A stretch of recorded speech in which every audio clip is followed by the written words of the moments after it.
一块小小的天幕，看我一提，这么有型！我再提，别眨眼，我再提。Hello， 小岛来了。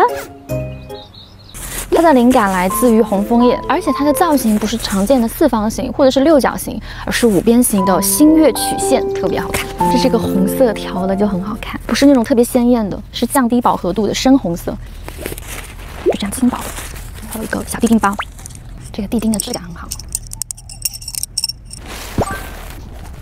很像一个星星和枫叶，我觉得也很像那个飞鼠哎。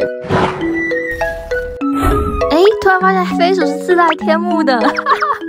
先来看最轻量的基础款单杆式，只要一根支撑杆撑住五角中最长的那根端点，就能快速形成一个前高后低的庇护空间。这种方式最适合徒步，侧边增强挡风，搭建时间超快。从正面角度看像飞机，远处看很帅哦。我喜欢在树后面偷偷这样瞄它一眼，好看吧？这个曲线绝了，在终端位置还有个挂点，可以增加空间。这次带的是 C2 Summit 的睡垫加黑冰的 G400羽绒睡袋。在徒步露营中，这个侧边挡风的庇护所模式下，就可以好好的休息一下啦。在一日快闪露营时，也可以帮助我烹饪挡风料理。双杆式最实用的日常款，两根杆子撑住平整端，可以用登山杖撑起，使天幕前端遮挡区更大。三个角落落地固定，休息空间大小刚好。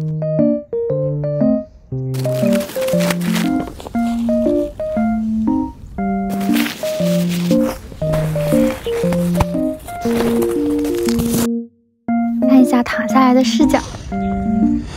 哦，这还有一块半透明的朦胧区域，可以躺着看树上的小鸟。这个模式下做个料理也很不错哟。接下来是三杆式，是最开阔的景观版。将三个三角端顶起，会形成一个非常开阔、有流线张力的空间。这个模式的视野最好，也最能展现五角天幕的美型，也更适合多人休息。还有点蜘蛛侠的感觉。哇，这个曲线好柔美哦，我真的是可以欣赏一番的哦。透着光，感觉很棒吧？再看一下阳光下的朦胧之美，自带滤镜的，好好看。哇，有一条大鱼跳起来了。